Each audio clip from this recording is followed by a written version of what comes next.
So we're just working away at getting everything booted up here. We got Mr. Andrew Young, also known as AY, our mortgage expert. He's going to be able to answer any mortgage questions that people have. Thank you, everybody who is joining us. Really appreciate this. Hopefully you guys get something out of it. Make sure to ask as many questions as you can. If for some reason we can't answer them, that might actually happen depending on what the questions are.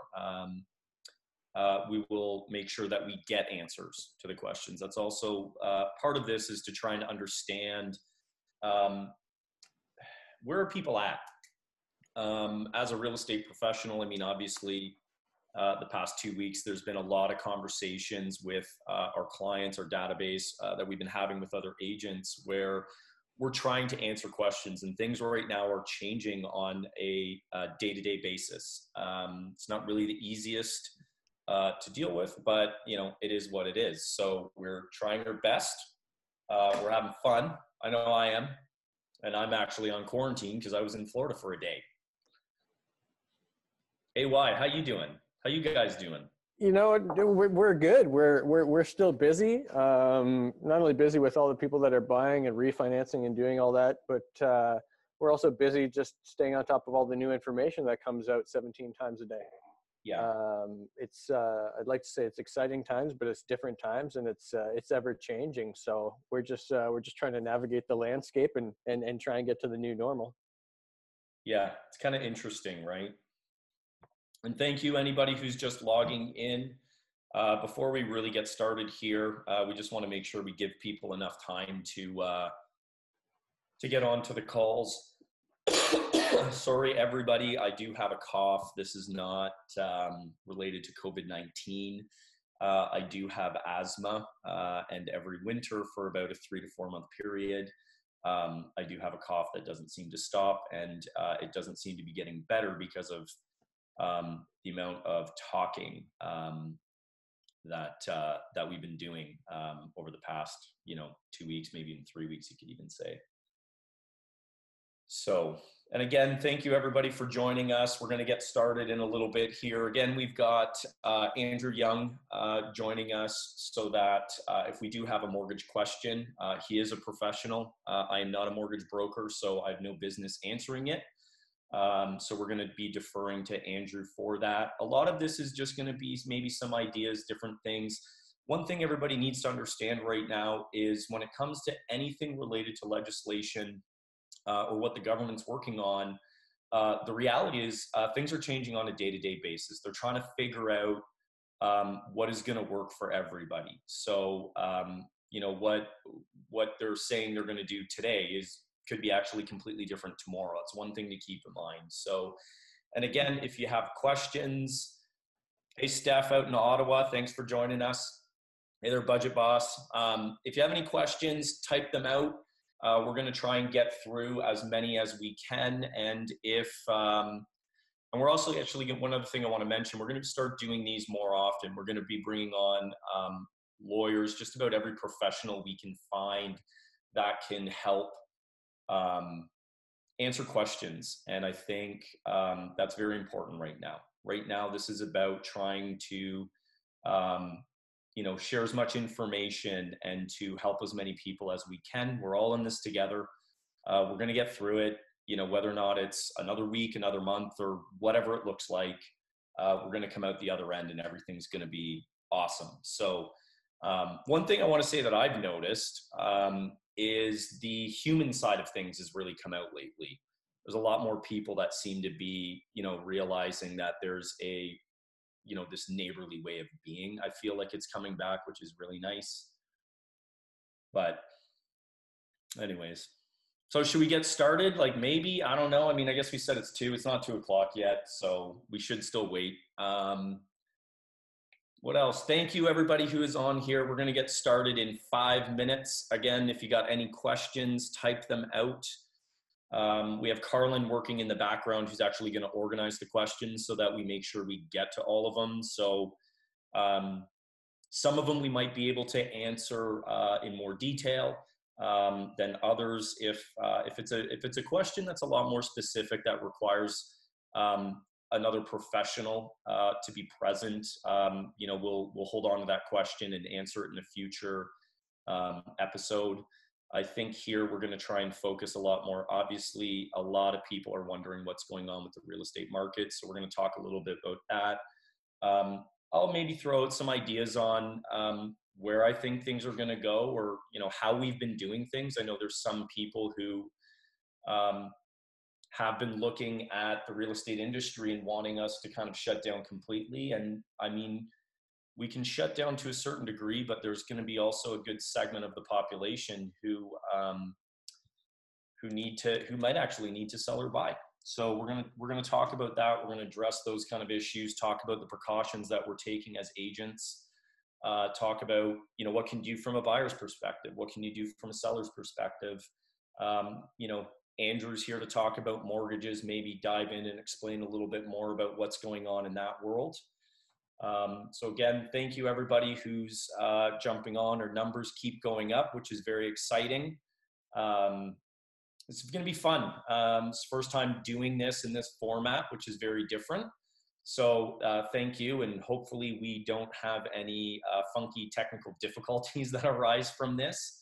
I know there has been some blips using these types of software right now because of how much there's only so much bandwidth out there in the internet, and with everybody working from home and video conferencing becoming a big thing, hopefully we don't have any glitches. But if we do,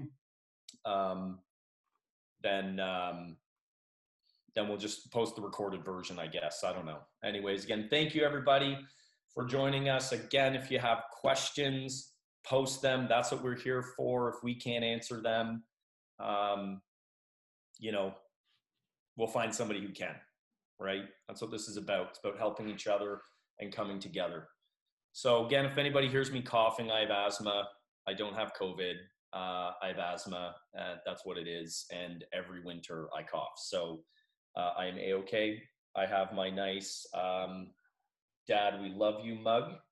My kids get one of these for me every year for Christmas. And you can see my Star Wars Lego up there and some Keep It Colorful paintings and different things like that. So again, we've got about 2 more minutes, guys. Andrew, you're liking that. Andrew, why don't you say something? Oh man, we're just filling time. It's pretty good. Dan Keekins is on the line. I don't know if you saw that. I like him a lot. He's a good dude. Dale Marsh this morning was playing the Glamour Shot game, and where you type in your first name and then follow it by Glamour Shots. I came up with the doozy with the mullet and a white puppy. Oh, nice. Yeah, it's a quality game that everybody should play. It's very. I was on daddy daycare duty for the first half of the day. Okay. Yeah. It's important. I fed my cats and then scratched their ears and kind of walked away after that. It was. Of course. It was rewarding. Yeah, well, of course.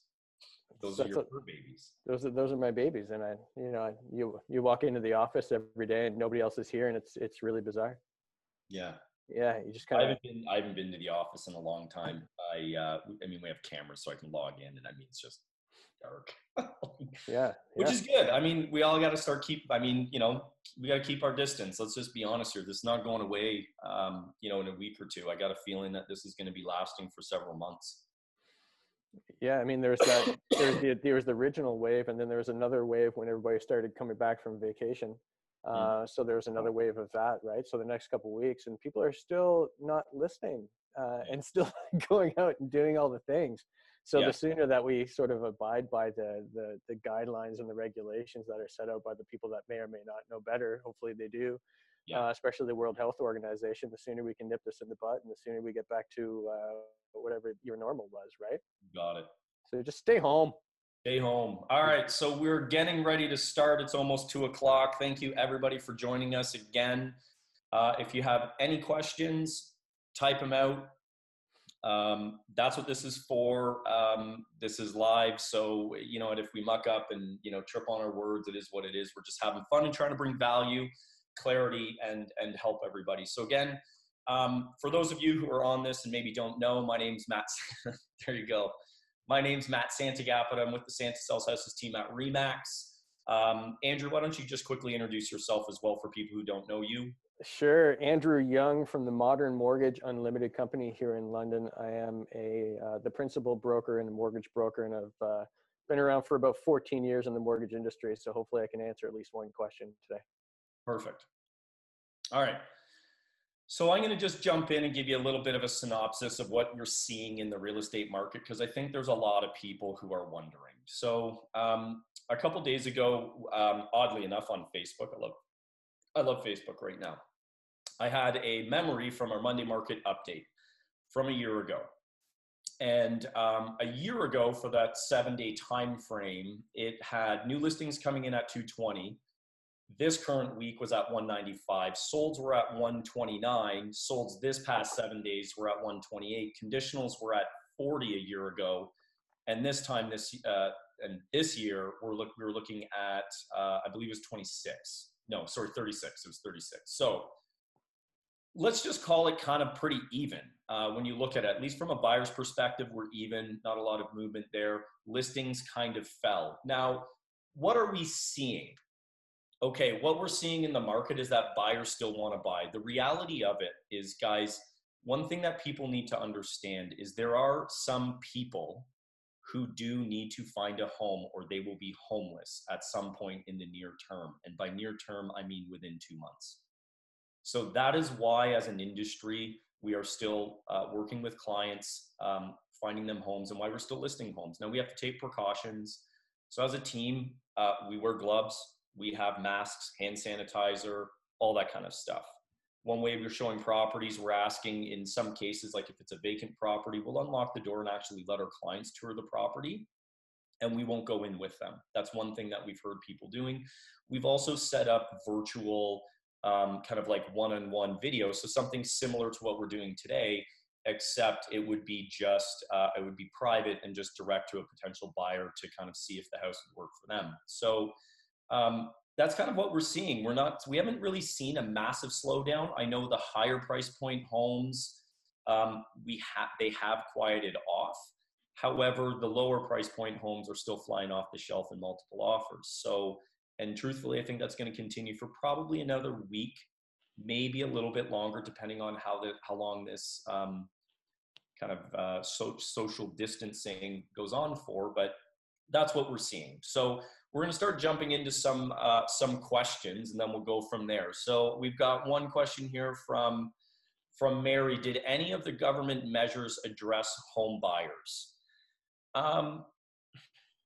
Not really, because, and I'm just going to say not really, because there's nothing directly that we've seen from a legislation standpoint that, helps a home buyer.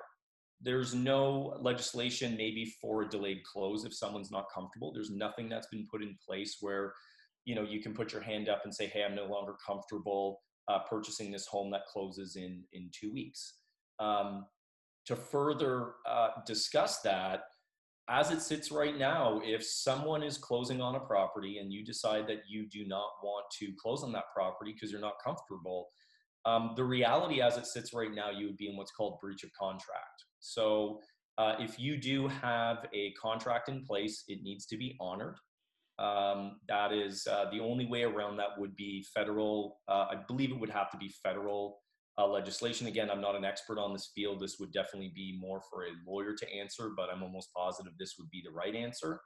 And in that, if you are closing on a property, take precautions. Maybe you are looking at, the first day you go in, you're going in with Lysol wipes, you're wiping down doorknobs, different things like that. You're doing a real serious clean of the home before you start getting comfortable. I mean, we've never gone through this. We can't, even though we've shut down a lot of our economy, which quite frankly can become a scary thing. The fact of the matter is, though, is we can't stop everything.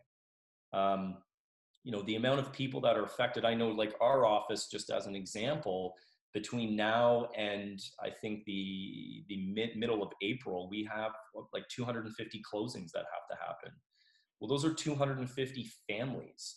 So there's nothing that's really come out that's addressed any concerns that home buyers have. We've definitely heard um, probably a lot more on the new construction side of things of people backing out of deals, but that's more longer term. Like we're talking homes that are still waiting for a permit. We haven't heard anything happening about um, call it, immediate issues with buyers not closing. I know that Tarion now has given permission to builders to bump closes back. So which would be in Tarion terms called a delayed close.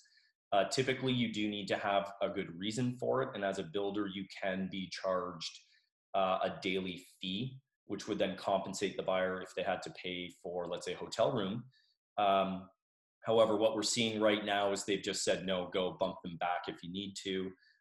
Haven't heard this. We just started to hear that this has been happening for the past week. So generally it takes about a week or so for us to see kind of what these effects have. Andrew, have you heard of anything from a mortgage side of things that kind of addresses home buyers or any issues in that aspect? Uh, the major change, as everybody would imagine, is these layoffs, and how are the layoffs and temporary layoffs going to affect closings. Scotiabank was the first that I've seen that came out with the different ways of addressing these. Uh, and it's just sort of an augmented letter of employment with the anticipated back to work date, which can be sort of ambiguous because you don't really have that in most cases, right? Yeah. I know you walked downtown and said we're going to close until, at least April 1st or April 6th or whatever that's going to be, but I don't know how realistic that is with any of the government regulations. I know there's a lot of more flexibility with the lenders right now, and they are very understanding. Um, the most difficult part right now would be all of the lenders being on the same page. So everybody's going to operate sort of at a different speed and take things on um, either quicker or slower, depending on how the competition and what the board deems worthy and the risk managers and that kind of stuff, right? So it's interesting to see what's going to happen and how flexible they're going to be. Yeah. Nice. Okay. We got a couple questions rolling in here. So Sarah's asking, will the current climate equate to a drop in home values or sale prices? Very good question. As of right now, I don't think there's enough data that I would say we're already seeing, let's say, a drop in sales, like prices. Um, I think this is a bit of an interesting question, though, because we really have to pick it apart. And so what I mean by that is I think it'd be pretty naive to say we're not going to see some effect. Will it affect prices? I'm going to say almost guaranteed it will to a certain degree. And the reason I say that is because, the number of people shopping for a home, regardless of the price point, is going to diminish over time. If you don't have real motivation, like you're homeless in 2 months, if you don't find a home, you're probably sitting at home. So that means fewer people stepping up to the plate in a multiple offer scenario.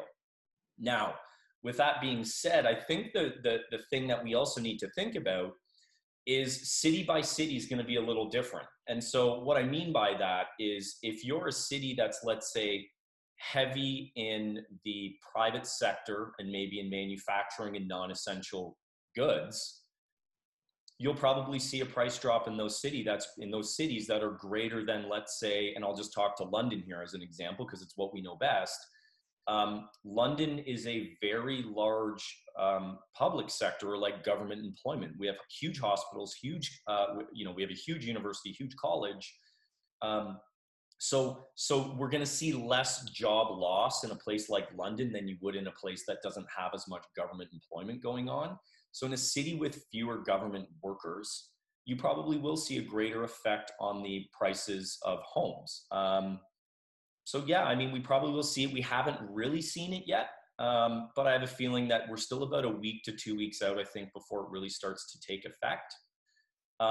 However, I don't think it's going to be anything severe. And if it does happen, I think it's going to be short-lived. And once we kind of come out the other side of this, I do believe we're actually going to be in one of the most intense sellers markets that we have ever seen. So let's move on. Another question from Karen here.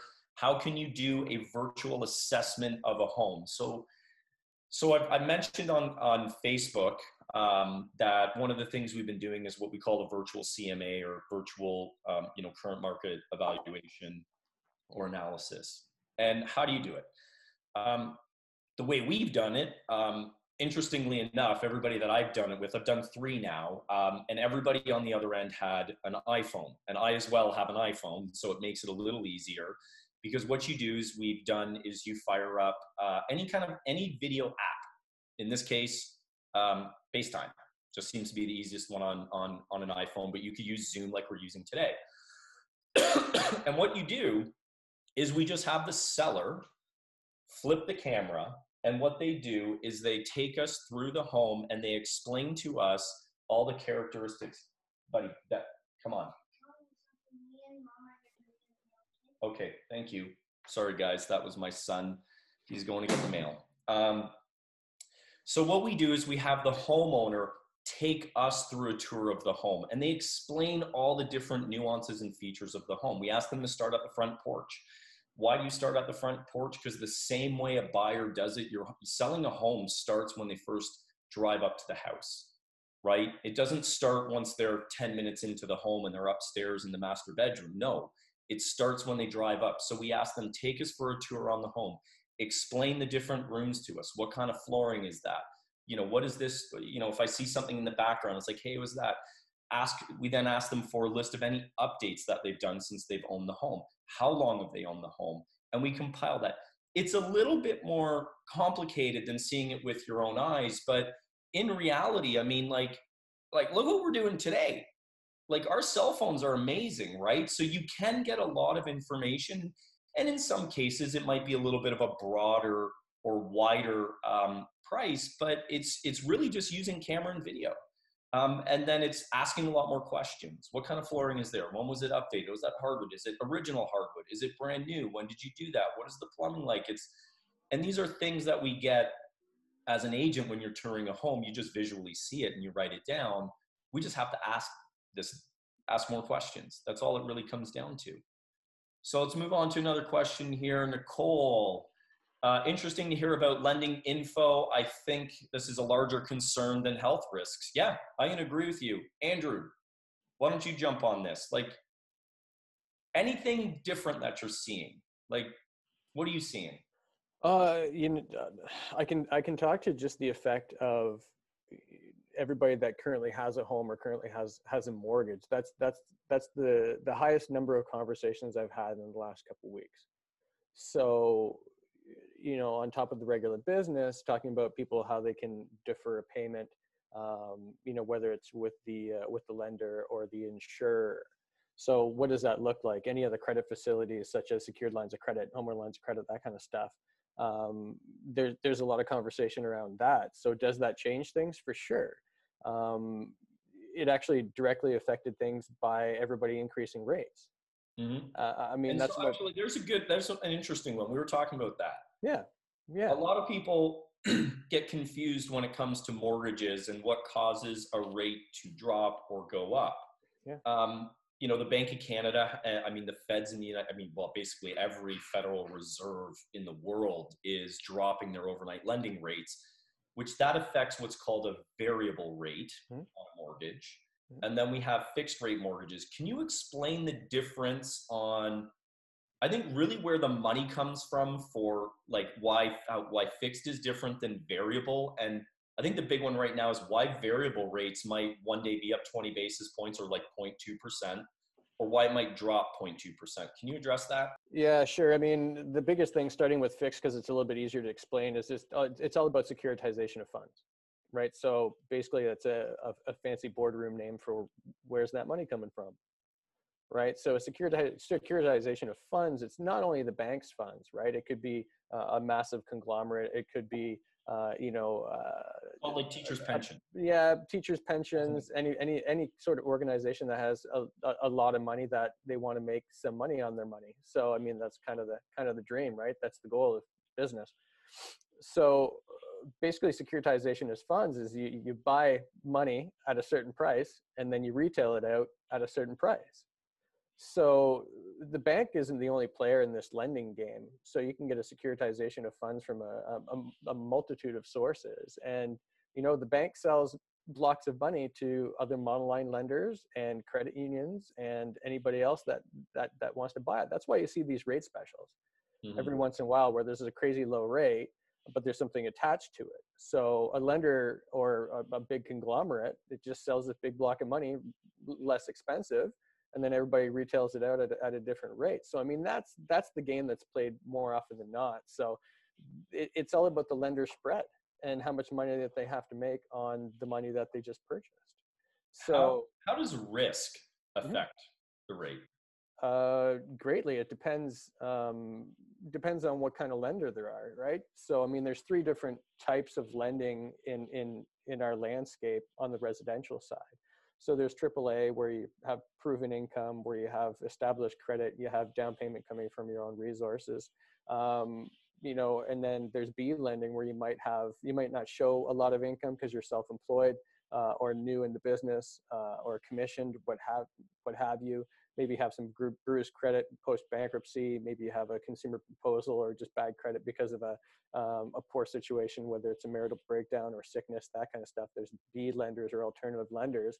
And then the third type of lending is private lending, where it could come from one person, a group of people, or a larger organization, and they administer private lending, which is people that either it doesn't fit into any of the previous boxes, or big time credit problems or big time income problems, but it's inequity-based lending. So, that's the risk dictates the price. So the higher the risk, the higher the price. What I was alluding to earlier with the most recent rate increases is the whole lending world wants to slow down right now, because if you think of from a manpower standpoint, you're getting 10,000 calls a day, and then you have to start deferring payments and answering questions, customer service. You only have so many people that are doing this job. So the bank kind of wants to slow things down, and lenders want to slow things down so they can kind of recover from, the number of calls that are coming in. That's Yeah, not the only factor. I mean, you have to follow bond rates and a number of different things, right? And profits, and and everybody lends based on a certain hedge, right? So if you go back a week ago when the rates dropped 30, 40 basis points overnight, do you think the lenders really anticipated the 30, 40 basis point drop? There's no way. You're going to hedge maybe 10, 15 at the most. So where's that extra 25 basis points going to come from? So a lot of lenders we're talking about hundreds of millions of dollars worth of hit. And I'm not trying to say, woe is me, the banks, but at yeah. the same Make that. time, it's a pretty major part of our economy. So, I mean, I'm a broker, so I have to love the banks. I have to love monoline lenders. I have to love credit unions, private lenders, anybody, right? I have to love them all.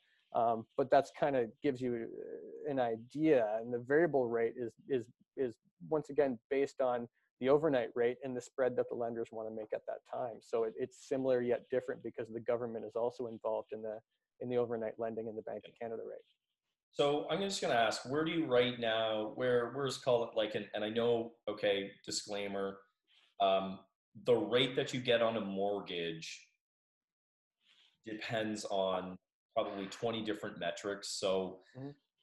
just to not really dig into it, but like, what's a general range that you're seeing right now then for a 5-year fixed rate mortgage, and also call it a variable mortgage? Sure. As a broker right now, we have to explain things a little bit differently. The federally regulated financial institutions, top 5, top 6 banks, whatever you want to say, they have basically two rates. They usually have an insured rate and a conventional rate. Yeah. Some of the banks change if you go from a 25-year extended to a 30-year on conventional side, and the rate, there's a 5 bit increase, that kind of stuff, right? Um, to answer your question, on the insured side, you're looking around 2.59, 2.69 as of an hour and a half ago. On a conventional or a refinance, you're looking at 279, 289 for a 5-year fixed. Um, it's not too crazy, but when you're thinking about a week and a half ago, you're sitting at 234, 229, 219 for a 5-year insured rate, and now you're 244 on a conventional, and now you know it's not that And big of a literally, difference. it's. So, Would you say it's changing day by day or even by the hour? we're getting anywhere between 2 and 3 rate changes per lender per day. Wow. Okay. So just trying to stay on top of, and That's I mean, nuts. just I've about, never heard of that. neither have I. And So it's that's, like it just, but literally, it's like right now, lending is that just yeah, kind of crazy. absolutely. Okay. All right. So let's keep moving on here. Let's answer some more questions. Let's say, okay. So um, D has a question here. Once we get back to normal or close to normal, do you see a surge in prices and activity? Um, uh, let's go off the assumption that, okay, if this all wraps up within the next 2 weeks, which I think we're all going to agree, anybody who's watching this, that's unicorns and rainbow talk. Um, if this lasts very short, so let's say 2 more weeks, we're not even really going to see a price correction, and we'll see activity, I think, slowly ramp back up. Let's go on the assumption that we're probably a good 2 months out before we start to feel some more normalcy. I do think we'll see a slight pullback in some areas, some cities for prices. And I do believe that in the end, once this is over and done with, and we can feel a lot more comfortable, interacting at a, closer distance than 10 feet, I do believe that in the end, we are going to see another surge in activity, and we're going to remain in a seller's market. The fact is, London, as an example, the city of London, so we've been around 1.8 months worth of inventory for, I think it's 3-4 years now. I don't see that going away. There's just too many people who either want to move or need to move for whatever reason, and that's not going to stop. So that's my 2 cents. I think realistically, we're probably June, July before we start feeling a lot more comfortable and we see some normalcy to things. And when that happens, I do believe activity, I think we're going to see pent up demand is what's going to happen. Yeah, that's my 2 cents. Let's kind of move on. So Greg, do you guys see the current situation having a different effect on detached homes versus condos versus rentals? Very interesting. I think one thing that's going to happen is we are going to see an influx of move up buyers, but in a different sense. If you look at the way industry, whether or not it's private or government, just business, the way business and government has gone is we're all working from home. I think a lot of us and a lot of businesses are going to start to question, would it work to just work from home a lot more often? And so I think if that answer becomes yes, it's a feasible option, you're going to see people moving, doing the move up buy where they have an office where they typically didn't, or they use an extra bedroom or, a spot in the basement, whatever it is, that is their work from home office. And you will see a lot more people shifting to that. So I do think that's going to happen. I do think detached homes versus condos, okay, depending on how long this lasts. And, let's just say like if there's a good portion of the, population who experiences some financial difficulties, well, condos typically are more affordable than detached homes. So they might become the hotter commodity. And then rentals, well, back to that. I mean, let's just say, like, let's talk crazy. Let's say this lasts for a year. Okay, let's all now let our pulses come back to normal. Well, yeah, you're going to probably see a lot of people who have to sell their home and go into renting. You might see short sales happen in Canada. I don't think it's going to last that long. I don't want anybody to panic, but that's something that could technically happen. The dicey part about the rental market right now is if you wanted to, let's say, sell a rental because you needed to take the cash out and use it to live off of, or whatever it would be, we can still get them sold. However, you're going to be hard pressed for a tenant to let somebody through the home that they know nothing about. from a sales perspective from rentals, one thing that we might see is investors buying properties sight unseen with a condition that it is conditional upon a final viewing of the property within, let's say, like 5 days or a week. And the entire purchase of said rental would just be based off income and expenses, cash flow, which is truthfully how it actually should work. But yeah, so like that's my 2 cents on that. So let's keep moving on. Sarah, do you see that rate continuing to climb? And do you predict it will go back and forth? So Andrew, if you want to answer that, do you think, I guess the question is, do you think interest rates, let me ask you this, do you think fixed rates are going to go up anytime soon? And let's say near term is 6 months. I think they're going to go up just a little bit depending on the news that we get about COVID. I'm not trying to be evasive, but I think that's where we're at. Okay. Yeah, that literally like, are you talking like how many people have it, how many cases are out there? That's what's going to affect people. Not only that, but how many people are looking to defer payments, and how many people are calling the customer service line and that kind of stuff, because the banks want to make as much money as possible in a down market. Mm-hmm. So when you think about things, it's all supply demand. So if there's a lot more people looking to purchase homes, the rates are going to go down because these lenders are looking to get more volume. So they're going to give up, the profit per deal just for the velocity and volume of deals that they're going to get in. Yeah. Now, the only thing that I can speak to is what I've experienced in the past, and this whole lending on an annual basis is cyclical. Mm-hmm. So when you're looking at the spring market, there's where the most buyers are traditionally. Therefore, the rates are going to be the lowest during the spring market. So I'm torn between looking at, if we're going to have a spring market, is the spring market going to be pushed to the summer once everything gets back to, Dee said, normal or close to whatever normal was?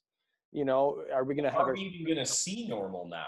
Are we going to have a spring market in the summer? And then therefore we're going to say I'm going to say the rates are going to go down when the number of purchases start happening. Yeah. That's what's driving it right now. So, I mean, I hope that answers Sarah's question. But right now, the biggest thing that increased was variable rates. Yeah. Overnight, we went from prime minus 1.05, prime minus 1.10 for an insured mortgage to prime plus 0.10. Yeah. So you're almost 125 basis point swing overnight. Overnight, just boom, done. Just like that. Yeah. So, I mean, I think they will come down, but it's all dependent on the market and how many more people decide to buy homes. Yep. All right. So let's say, Elizabeth, do you see a surge in B deals, private lending in the market due to the current layoffs, verifying your income, and or lenders adjusting to this situation as well? That's a good question, Elizabeth. Yeah, I mean, I think in the long term, the longer this goes on, I will say I do think you are going to see probably more B deals occurring. You will probably see more private lender deals occur. I don't know if they'll really be, though, even based off of a purchase. Right now, it might just be somebody getting a second mortgage from a private lender just to maybe sustain themselves with living expenses for 2-3 months. That might happen. I think once this situation we're in kind of goes away, I think the reality is we probably will see an uptick in products like rent-to-own programs. Because people's credit, it's possible people's credit's going to be affected from this. If you don't have savings, if you don't have 2 to 3 months worth of savings or the ability to access a line of credit to live off of, that hit to your credit, if you can't make a payment, if it's on a mortgage, a credit card, a car payment, any of these things, it could push people, and probably will push some percentage of the market to a point where they just won't qualify for a mortgage. Or maybe if it's somebody who's saved up their down payment, if somebody's got their down payment, let's say they've got, let's say, I don't know, 30,000. let's say somebody's got $30,000 saved right now for a down payment to purchase a home, and they're laid off. And let's say their spouse is laid off. I think it really comes down to is what percentage of the population would chew through their savings or a down payment um, to sustain their living expenses until we're kind of all back to work like normal. And not, I don't want to, I hate saying normal because I don't think we're really going to go back to the way it was. I think we are going to be a lot more cautious about certain things for quite a while. Um, but yeah, I do think I do think we're going to see some changes. I do think we're going to see a few different things. B lenders will increase. I think we're going to see an uptick in rent to own programs, which are great. They're great options for people because the ultimate goal is, after a certain amount of time, 3, 4, 5 years, it's to actually get that individual to own the home. So I do think we are going to see an uptick in that, Elizabeth. I'm going to jump in too, Yeah. if that's all right with you. I'm sure Elizabeth wouldn't mind. The one thing I'll say about B lenders right now is the interest rates aren't as bad as they used to be with B lenders. Okay. I remember a year and a half ago. Explain that a little bit more for people. I think For sure, if you're not looking at a credit union, major bank, monoline lender, that kind of stuff, B lenders are those with lower beacon scores. Once again, some arrears for your credit collections, post-consumer proposal, or even if you're in a consumer proposal, bankruptcy, that kind of stuff. So you're looking for a higher equity position, but you're looking for a shorter term solution. So most private lenders, B lenders, you're looking at a 1-year fixed term, 2-year fixed term, 3-year fixed term. So basically it's a higher rate for a short amount of time so we can get you all fixed up, your credit score, bump that up a little bit. The nice thing is right now you can get a 1-year, if you have, let's call it decent credit, you can get a 1-year B term for 3.65 for 1 year. Not bad. There's a fee still a good associated rate. to it. If historically you look at it, it's still an amazing rate. Absolutely it is. And I mean, it's, we've been spoiled for the last, 4 or 5 years with these 2%. Right. But I remember like not that long ago, a year and a half, 2 years ago, I was selling at 5.79, 6.49 Yep. for a B lender. So it's still an okay alternative. The other prediction I want to make, because you're really good at making predictions on, Santa knows best. So, AY knows some stuff, not always best, but he knows some stuff. And I'm going to predict that a lot of these private lenders and a lot of mortgage investment corps mix, as they're referred to, because everybody in the banking world loves acronyms. All the mix, I bet you they're gonna come down in price and fees, because they're gonna 100%. I think they're gonna have to, just to make everything more affordable for people that still want to be in the homeowner market. Yeah. Yeah, I think one very different thing to think about when like we've heard a lot of people talk about trying to compare this to kind of the scenario like call it the financial crisis of 07, 08, right? They're not the same, right? The financial crisis was just like the gears in finance and banking broke, right? Liquidity was gone. There was no money going out. People didn't want to, lend or do anything. Well, there's tons of liquidity right now. The issue is that we're all confined to our homes, and we need to it's forced slowing the economy is what's really the effect of what we're doing. But so that's why I don't think, like in the end, like let's be honest, if we see, let's just say 50% drop in real estate activity, that will translate to 50% fewer mortgages being written that these financial institutions want to get written. Like if you've got $200 million to lend, you've got to get it lent.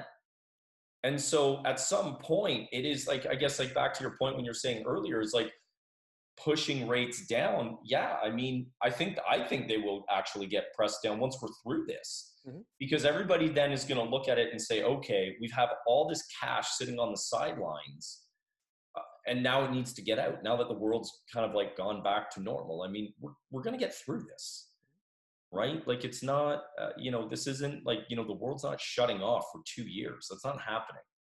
China's already back, ramping back up. And so they went through, call about 2 months of shutdown, slow down, whatever you want to call it. And now they're back at it. So, okay, maybe we look at that, but I think we'll be shorter than that because I feel like we jumped on it sooner. Maybe I'm wrong. I really have no idea. I'm not a healthcare professional who can, who can really talk to that. But the reality is that, at the end of the day, I think there's going to be some interesting opportunities coming. So I don't know. I think that's interesting. Let's talk some numbers. I got some numbers on the screen here that I just want to, I pulled up just to kind of give some people, and why we're bringing this up now is because these numbers kind of reflect where the market in London is, without very big effects of what's going on right now. And I want to throw these out right now because in a week, 2 weeks, we want to then reference them so we can actually gauge what is going on. So to give you an idea, the average sale price month to month for 2020. So January, we saw the average home price in London was 440,000, or sorry, average sale price. February was 451, and then March was 452. So that's average sale price. So number of sales month by month for 2020. January, we saw 364 in London, February 471, and March 475. Now, obviously March, we still have some time here. So there'll still be some more sales trickling in. But how does that look? I mean, February 2020, we beat 2019, 2018. We're on par for actually a really good, we were on par for a really good year. I mean, clearly, I think this is going to give us a pullback. And then let's just talk number of new listings. So January in London, we saw 296 new listings come to market. February was 669, and March was 739. So we saw this nice uptick, which we normally see. Obviously, we're expecting April across the board. All these numbers are probably, they're just going to change, and we'll dig into those numbers down the road. But what we want to do here is just kind of give everybody kind of this is where we're at, and then maybe throw some stuff out in about a week to 2 weeks to try and chart the market for people. So another question here, are realtors to do open houses? So the Ontario Real Estate Association has put through a memo to all of us stating they want them to stop. And I'm going to say, I think everybody in the industry, and I think even every consumer out there could agree that at the end of the day, that's probably what should happen. If you need to buy a home and you're really serious and you're going to be homeless, if you don't get a home, then yes, you should be out looking at homes and you should take proper precautions. However, at the same time, it's this is not a time to just hey, maybe we want to, no, sit at home. Let the people who really need to move. Let the people, let the buyers who really need to buy, let the sellers who really need to sell, and take proper precautions. So Katie, is now a good time to refinance my home to do a reno project? That's okay. That's an interesting question. Or to cover expenses if people aren't working. Okay. Andrew, I'm gonna go to you on this one. Why don't you answer that? It's one of those things I'd love to give you a straight yes or no, but it all depends on everybody's financial, situation at the time, right? Let's just say that as a professional, disclaimer, right? It all depends on what your current rate is right now too. That's another factor. How much are you looking to borrow? Can you get all the people in your house to do the renovations? Are you going to do it yourself? And I'm not trying to be cheeky. I'm just I don't know. Our contractor's working. Can you get the right supplies from the stores you need it to? Yeah. Are all the suppliers open? I mean, those are all health related questions. Is it a good time to refinance right now? I would probably wait a couple of weeks to see what the rates are doing. Right now, the refinance rates aren't as great as they have been in the last 6 months. But if you're not too worried about the rate, then yeah, it might make sense. The other thing that everybody needs to consider too is where's your current mortgage, what's your current rate, and what's the penalty associated on doing that, or can we blend the current mortgage that you have right now? I'm sorry I'm answering your question with so many answers, but I hope that I'm getting somewhere, and feel free to reach out and I can go over your situation. But yeah, it could be a great opportunity. if But it's, I contractors. guess what you're saying is there's a lot more variables involved. Yeah, I mean, absolutely. I guess clearly if you need the money in Yeah. that question, if it's just to do a renovation project, Hmm. maybe wait. Maybe Yeah. wait because you might have issues. I mean, I would say, okay, like this is a great time to do small little housekeeping things Hmm. around the home. Hmm. Touch up paint, do different things, decluttering, things like that. Yeah. But yeah, could actually be, I guess, difficult getting a contractor in to, let's say, do a bathroom renovation. But the other side is like, I mean, maybe should they even really be going into your home? I guess that's That the other question. that's the other question too. But I mean, like I said, like the penalty question. If it's to cover expenses that you may incur over the next little while if you're laid off and that kind of stuff, depends on what lender you're at, or you're with, excuse me, or where you're at financially. Maybe we set up a homeowner line of credit, so you can pay it off really quickly once you're back at work and everything is sort of stabilized. So that's another credit facility that could be useful for a lot of people, to cover temporary needs. That's kind of the whole point of it as well. So I mean, there's lots of different options, and I love answering these questions. This is what I do on a daily basis, and I think Yeah, that's an amazing question, Katie. Thank you so much. yeah. I hope So I hope I answered it with 1,000 questions or 1,000 yeah, you answers. kind of did, but that's normal, right? That's how I think that's how a good broker agent specialist are. They're supposed to do it, not just take that sale and run with it, because your penalty could be $8,000. And as is a good idea right now, probably not. Yeah. So yeah, So then, happy to talk to you directly. so Greg has a good question here, and it's very similar to Katie's. So, should owners be mindful of putting cash into renos with the chance of not realizing increased equity? That's So an I think awesome, Greg, awesome question. that's a good question Yeah. because, like, I think what Greg's getting at there is if we do see a pullback in home prices from this, is it the smartest thing to, let's say, do a $30,000 or $40,000 reno? And I guess if you do believe that home prices are going to pull back, maybe you shouldn't, because maybe we won't see that increased equity realized from the renovation. That's a great thing to think about. I think in that, digging a little further into it, I think that also depends on the type of home. The type of home, is it extremely dated? Is it kind of dated? Is it in one of those neighborhoods like, like let's just say like Old South? Everybody knows Old South, right? It's always voted like one of the most amazing neighborhoods in Canada. Okay, well, a brand new kitchen, does it add more value in an Old South type neighborhood versus another one? In some cases it could, and maybe it's worth it. But it is one of those things, it's a little bit more, I think, on a case by case basis. But yeah, I mean, a major renovation, I would say it couldn't hurt to maybe do some planning and maybe figure out, what it is that you would like to do. So if it is a kitchen renovation, it's maybe jumping on something like Pinterest or House, and start looking at, these are the type of styles of kitchens that I like, and you can start kind of piecing together your want list and must have list of that. And I'll just use a kitchen as an example. But maybe not pulling the trigger on it right now because there's going to be some problems. Getting a kitchen supplier to do your cabinetry and countertops and plumbers and electricians. So, but maybe doing some of the planning might make sense right now. I would do any type of planning work. I would say makes tons of sense. And then once all this social distancing situation clears up, then I would say maybe at that point I would visit it. But reach out to a real estate agent. If we can help, like we would love to help. Even if it's just do a private Zoom call like this and talk about what kind of renos you're thinking about doing and whether or not it'll add value. We can provide you with information that will help you make that decision of, is it worthwhile to do these types of renos? And then again, if you're curious about what lending would look like for it, reach out to a mortgage professional, reach out to Andrew, and ask that question, right?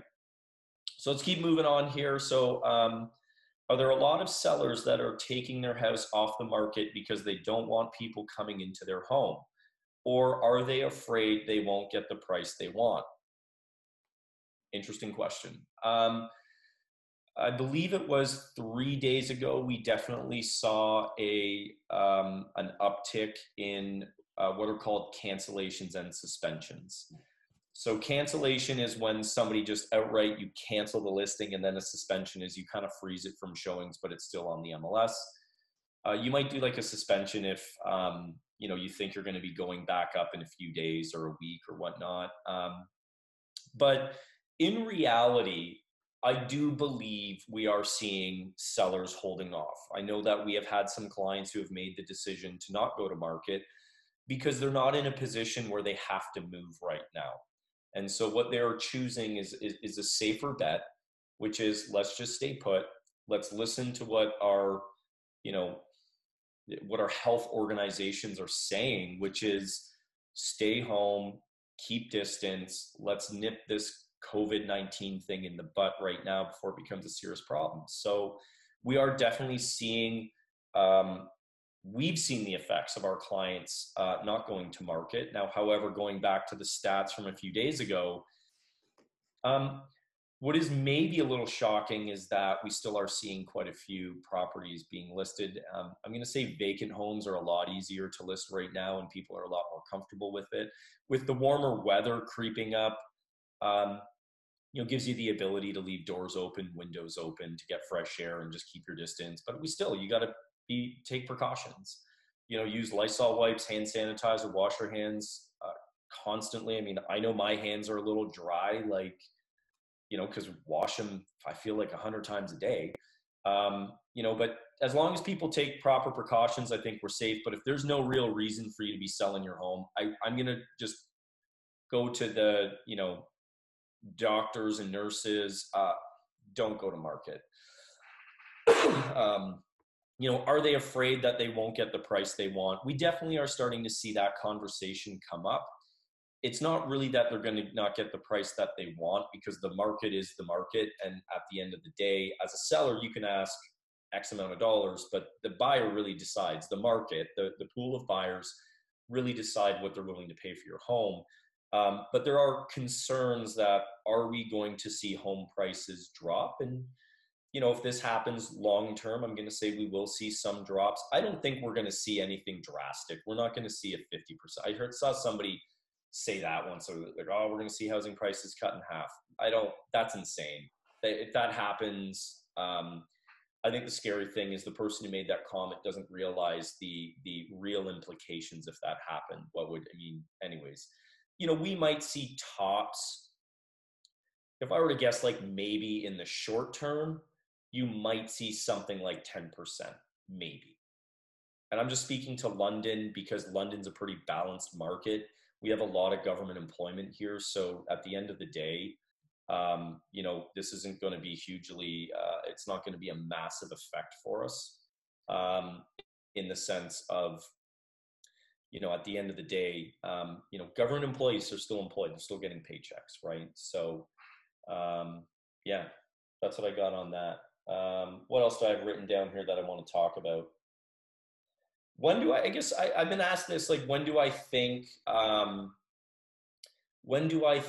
the market will really start to pick up? I think, let's make an assumption. I think, call it June, July, we're through this. Third quarter, we start seeing ramp up, but I honestly believe the fourth quarter of this year is going to be 3 months of what feels like a spring market, but we're talking it'll be fall, winter, because we are going to get pent up demand no matter what. Like, people want to do things. So that's where I've been asked that. I wrote that note down. You're going to see a lot. I think one of the big conversations we're going to have as realtors as well is a lot more people looking for home offices that allow for the work from home kind of scenario. Because I think a lot of businesses, I'll be honest, I'm shocked how quick everybody was able to move to a work from home scenario. So anybody out there in IT, amazing job, because the only reason this happened so quick for everybody is because we have amazing IT people. Ian, so do you think the virus impacts supply or demand more significantly? That's an interesting one. I'm gonna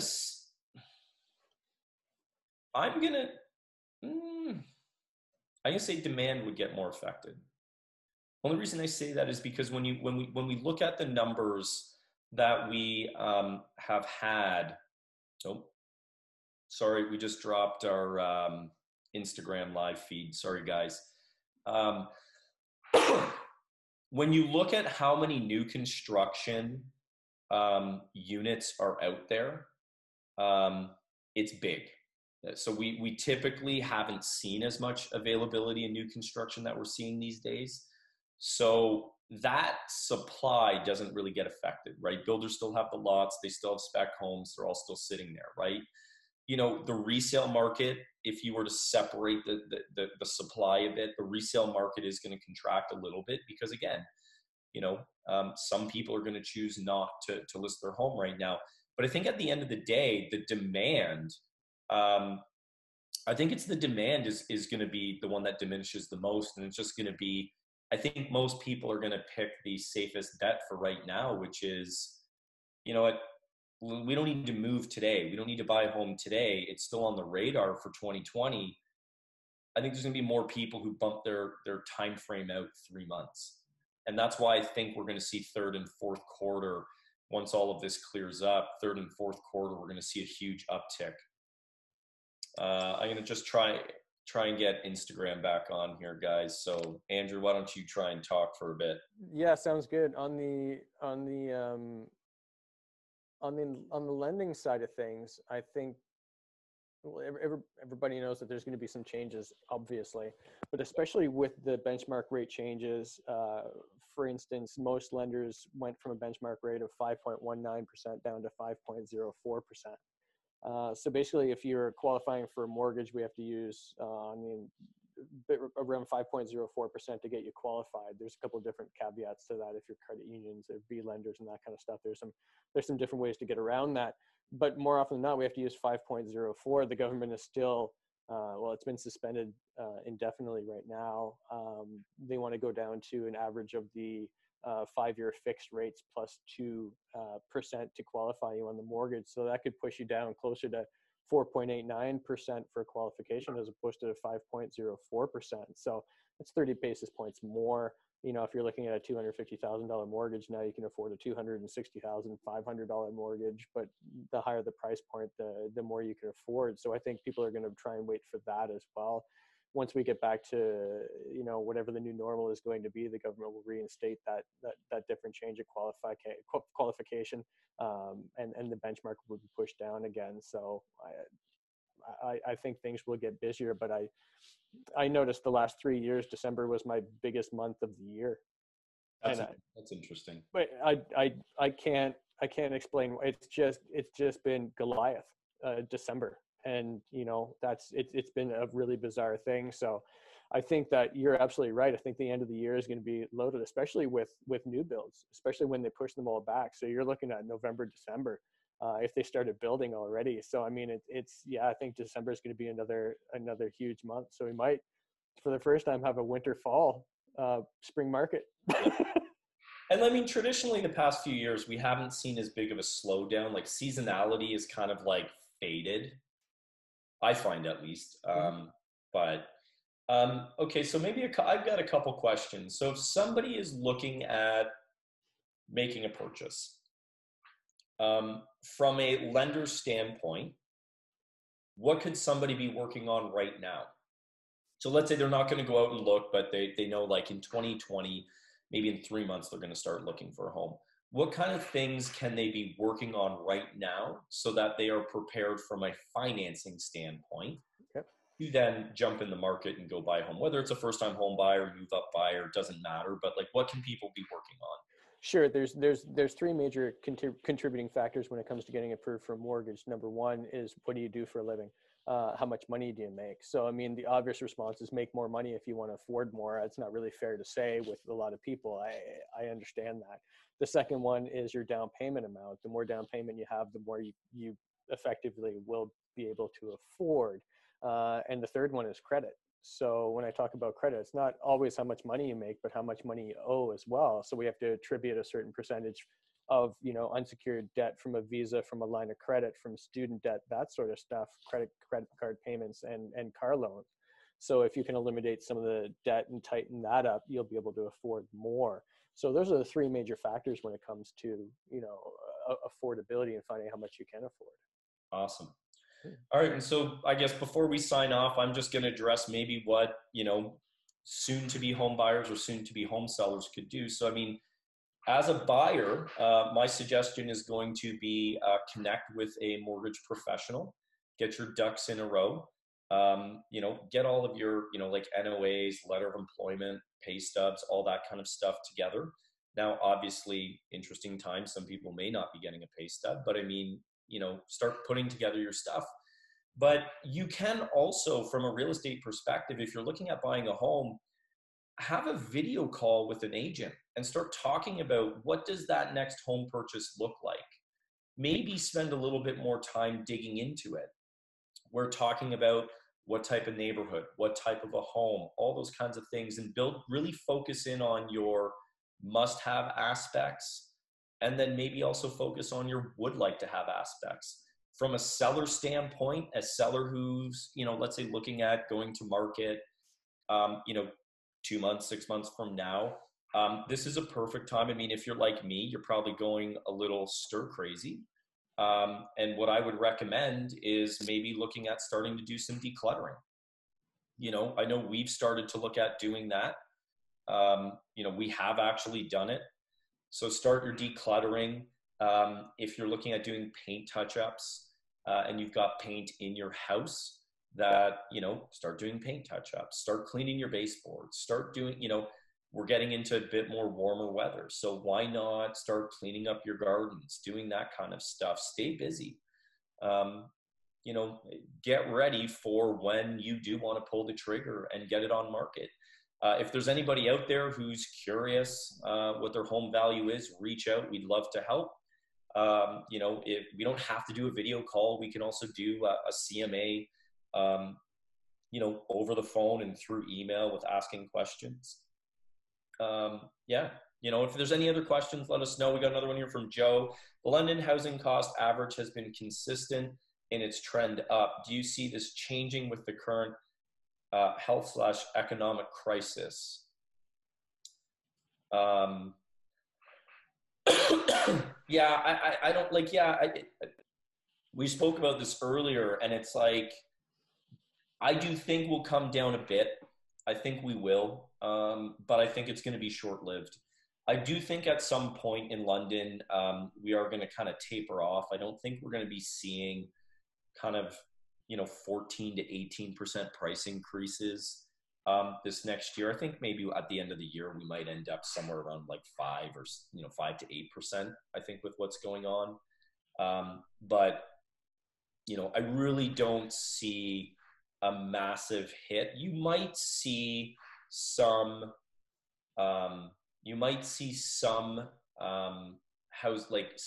say higher price point builds might drop in price.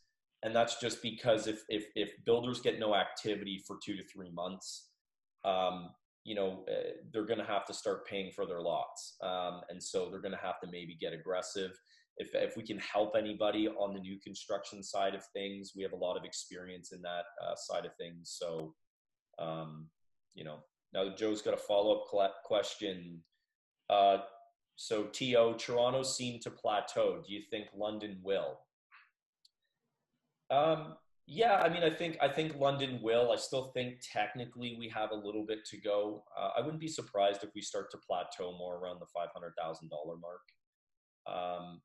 I guess there's always the question of like, are we going to see a massive correction in real estate at some point? Well, I guess technically we have to see one at some point. I don't think this is it. Because again, there's still liquidity in the market. People can still buy. We're going to get through this in a relatively short period of time. We're going to get through this in about a month to 2 months. So, we're not talking about, economic slowdowns of 2 years or 5 years, right? So, but I think London, the percentage increase, I think we're slowly going to start pulling back from these double-digit increases that we have seen year over year for, I think, the past 3 years, roughly about anywhere from 12 to 16%. I think that will slow down. I think what we're going to start to see is actually all the surrounding communities around London, I think, are going to start to actually um, kind of put a little bit more supply into the market. I think 2021, you're going to see a lot more new construction around London in the outer lying areas. So, the Thorndale, Dorchester, Thamesford, St. Thomas, Kilworth, Kamoka, Mount Bridges, Delaware, like that whole Lucan, Exeter, that whole surrounding area, I think we'll see an uptick of stuff there. So, all right, guys, well, we hit 3:00. We're going to cut it here. Andrew, I'm sure you can agree with me. We could talk for hours and hours, but we're going to cut it off because we need to at some point. So, Andrew, I want to thank you very much for joining us. Anybody, if you have any other ideas or topics that you want us to talk about, we are going to be bringing on a bunch of other professionals. We're going to get lawyers on here to talk about some different things and what's going on. We want to try and bring as much value to you as we can. If you're a buyer, if you're a seller, if you have financing questions, reach out. We will help you however we can. Our advice is always free, and we're always here to help. What else do I want to say? Thank you, everybody, for joining us. Thank you, Andrew. I don't know if you have any final thoughts or words that you want to include, but go nuts. Yeah, absolutely. I mean, now's the time to ask a bunch of questions. So whatever questions that you have, please seek out a professional. There's some pretty good people in the city here. I'm always available to help answer your question, or my team's available to answer your questions. There's a lot of uncertainty in the market right now, and there's a lot of bad information. There's a lot of people freaking out online, and there's a lot of people crapping on the banks and crapping on the lenders and that kind of stuff. Well, I just think people need a broader understanding about what's going on there.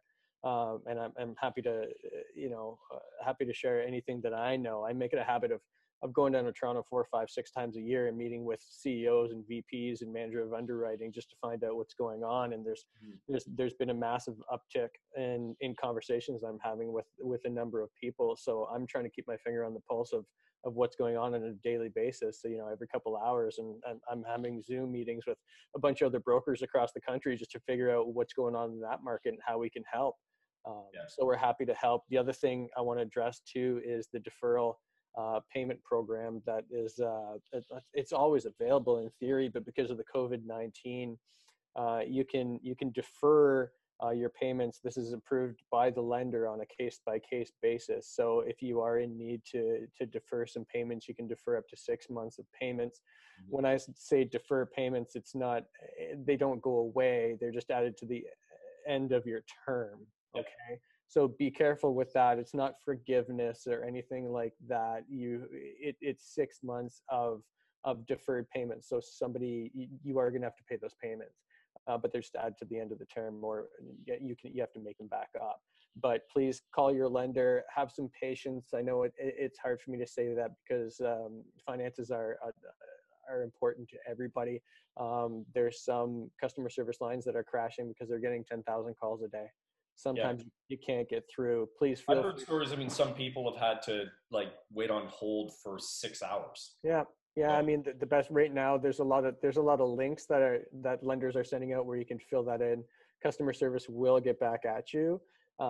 Just have a little patience. I can try and help out as much as I can, but please be patient with the people on the other end of the phone, and they know what you're going through, and a lot of them are going through the same thing. So.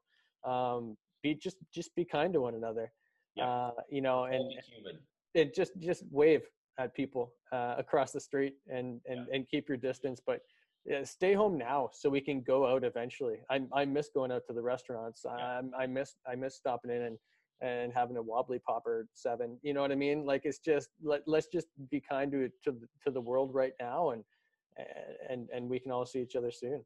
Yeah. I miss you, man. I miss you too. Well, at least we can do this. Yeah, right? This is nice. Yeah. So, all right. So just to sign off again, it's been Matt Santagapa, Andrew Young. Thank you, everybody, for joining us.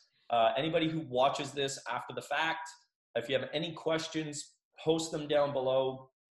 You can even DM them to us if you don't want to. you know, post it visible for everybody else. We're going to keep doing these different videos. So we're going to address them in any of your questions are going to get addressed in future videos. And thank you everybody for joining us. And if there's any way that we can help, please do not hesitate to reach out. One other thing that we're also working on is we are going to be creating a whole bunch of online resources for people. So one of the things we're working on is a list of free online training, and courses that you can do, all different things, like even just learn how to play guitar for free. We're going to start compiling a list of that. We're going to share it through our social channels. We're just working on a resource again related to the deferral program. So just a page that literally, and these aren't sexy, interesting pages. They're just going to be information of like, here's a whole bunch of information. This is what the program might look like, but a list of the phone numbers and email addresses for different lenders. Even for small businesses, we're going to get a blog post up that just has links to all the any of the links to the government websites where you can go for help.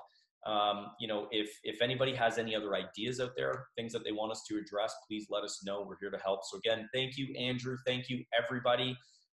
Again, if we can help, reach out to us. Hope everybody enjoyed this. Let us know what you think. Comment below. Talk to you soon, world.